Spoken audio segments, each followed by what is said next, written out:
বিহার থেকে কাঠি জালও পাওয়া যায়।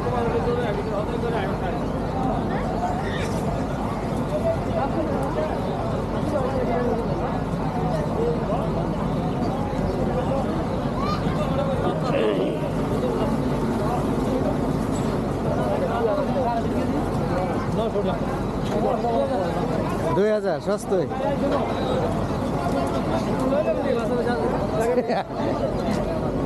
মোল্লার দেখেন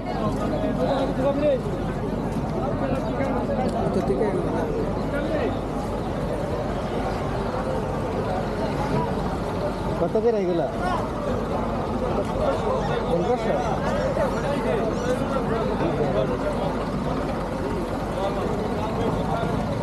নিজে যাবো না কিনা কিনে নেন। আমি দেখছি আমাকে আগে দেখতাম ঘরে বানাই তো মাছ দিয়ে মাছটা মাক্কু দিয়ে আগে দেখতাম আমরা আমি যাবো বানাইতাম আগে মানে মাছ নাই সব কিছু শুকিয়ে গেছে।